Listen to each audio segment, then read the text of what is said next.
नमस्कार दोस्तों, आशा वेल्थ के यूट्यूब चैनल में आपका स्वागत है। आज हम आपको बताएंगे एक डेट आईपीओ। कंपनी का नाम है श्री इक्विपमेंट फाइनेंस लिमिटेड। इस कंपनी का रजिस्टर्ड ऑफिस और कॉरपोरेट ऑफिस दोनों कोलकाता में हैं और इसके आईपीओ रजिस्ट्रार्स होंगे Karvy computer share private limited Hyderabad. Company जो इंस्ट्रूमेंट ला रही है उसका नाम है unsecured subordinate redeemable non convertible debenture. Short में हम इसको अब एनसीडी बोलेंगे। जो पब्लिक इशू है वो 50 लाख एनसीडी का है, जिसमें इनकी ऑप्शन है कि ये एडिशनल 50 लाख एनसीडी और जो है वो कर सकते हैं, यानी कि टोटल अमाउंट 500 करोड़ से बढ़ाकर ये 1000 करोड़ रुपए का कर सकते हैं। ये जो डेट आईपीओ है ये खुलेगा 17 जुलाई 2017 को और बंद होगा 31 जुलाई 2017 को। उससे पहले भी ये बंद हो सकता है कभी भी, लेकिन उसी दिन या एक दिन पहले एडवर्टीजमेंट कंपनी को देनी पड़ेगी लीडिंग नेशनल डेली न्यूज़पेपर्स के अंदर, और जो अलॉटमेंट होगी वो first come first serve basis होगी। जो फेस वैल्यू इसकी होगी वो 1000 रुपये प्रति एनसीडी होगी और इशू प्राइस भी 1000 रुपये पर एनसीडी है। इसमें जो मिनिमम क्वांटिटी है वो 10 एनसीडी हम हर सीरीज़ के अप्लाई कर सकते हैं और उसके बाद में एक एनसीडी। मिनिमम एप्लीकेशन अमाउंट 10,000 रुपये है और उसके बाद में 1000 रुपये के गुणांक में होगा। और इसकी जो लिस्टिंग है वो एनएससी और बीएससी पर होने के लिए प्रपोजल है कंपनी का। जो इशू का ब्रेकअप है वो है QIB के लिए 30% एलोकेशन है, कॉरपोरेट के लिए 20% और इंडिविजुअल इन्वेस्टर के लिए 50% का इन्होंने एलोकेशन रखा है। और इसकी जो रेटिंग है वो एक कंपनी ने रेटिंग दी है ब्रिक वर्क ने BWR AA+, यानी कि इसका मतलब है ये जिसका जो आउटलुक है वो स्टेबल है। और उसके बाद में जो दूसरी कंपनी एसमीरा, उन्होंने AA इसका जो है रेटिंग दी है, जिसका मतलब है कि ये स्टेबल है। अब हम बताते हैं कि इसकी कितनी सीरीज़ और इंटरेस्ट रेट्स हैं। देखिए ये जो है 9 सीरीज़ आ रही हैं। सबसे पहले हम बताते हैं मंथली ऑप्शन जो हैं वो 9 सीरीज़ हैं और साथ में 3 टेन्योर हैं। एक टेन्योर है 5 साल 3 महीने का, दूसरा है 7 साल का और तीसरा है 10 साल का। 5 साल के जो मंथली ऑप्शन है उनमें इनका 9.25% इनकी ऑफ़र करते हैं ये, और 7 साल में 9.35% पर एनम और 10 साल में 9.50%। इसी तरह से एनुअल जो ऑप्शन है इनका, उसमें इनका कूपन रेट है 9.30%, 9.40% और 9.55। इसी तरह से जो तीसरी कैटेगरी है इनकी वो है क्यूमुलेटिव इंटरेस्ट, उसमें ये 9.3%, 9.4% और 9.55% दे रहे हैं। और इसमें एक बात याद रखिएगा, इसमें 0.15% एडिशनल इंसेंटिव ये लोग दे रहे हैं पुराने बॉन्ड होल्डर्स को और शेयर होल्डर्स को और सीनियर सिटीजन्स को और एम्प्लॉइज़ को।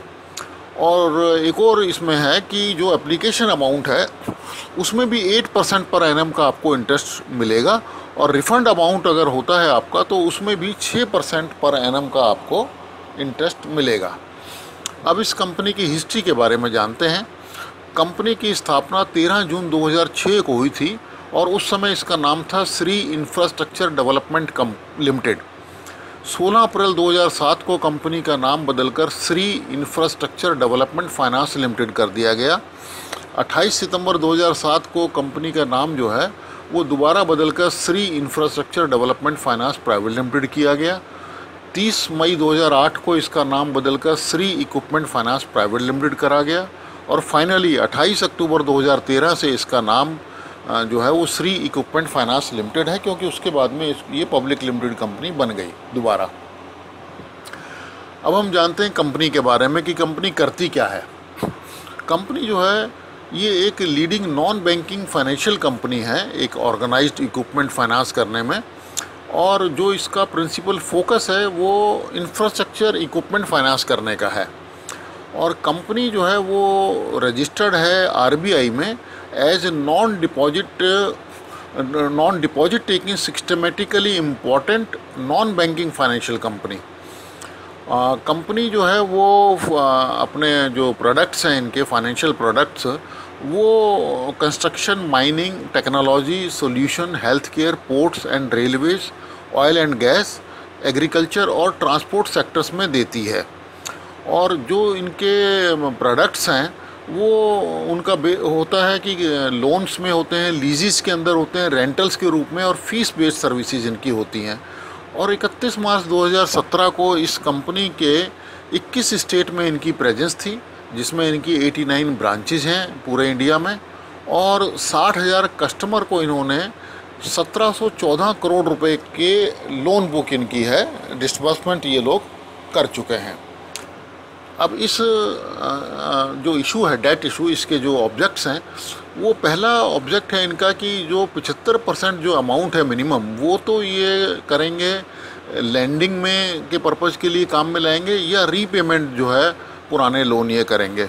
जो सेकंड पर्पज़ है उनका 25% नेट प्रोसीड का, वो है जनरल कॉरपोरेट परचेज पर्पज़, जिसमें ये जो भी उसके अलावा अनयूटिलाइज्ड अमाउंट होगी वो लैंडिंग और रीपेमेंट ऑफ लोन में आएगी। तो ये सब देख के हमारा जो इसमें हम जान लेते हैं कि इसके प्लस और माइनस पॉइंट्स क्या हैं। देखिए, इसका एक ही माइनस पॉइंट है, वो है कि ये जो डेट आईपीओ है ये अनसिक्योर्ड इंस्ट्रूमेंट है। इसके जो प्लस पॉइंट्स हैं वो इसकी रेटिंग भी है कि A+ की इसकी रेटिंग है, अट्रैक्टिव कूपन रेट्स हैं पूरे 9 सीरीज़ के अंदर। इससे अच्छा इंटरेस्ट कहीं नहीं मिलता आजकल बैंक में या कहीं भी फिक्स्ड डिपॉजिट में। तो हमारी ये राय है कि इन्वेस्टर्स को इसमें, जो लोग रेगुलर इंटरेस्ट इनकम के बारे में सोचते हैं या करना चाहते हैं, उनको ये वाला आईपीओ अप्लाई करना चाहिए, एनसीडी खरीदने चाहिए। और वैसे भी first come first serve basis पर है और इंटरेस्ट पहले दिन से ही आपको मिलता है। यूट्यूब देखने के लिए धन्यवाद आपका। आप इस वाले चैनल को सब्सक्राइब करें, शेयर करें और अपने कमेंट्स ज़रूर दीजिएगा। डिस्क्लेमर पढ़ना ना भूलिएगा। Thank you very much.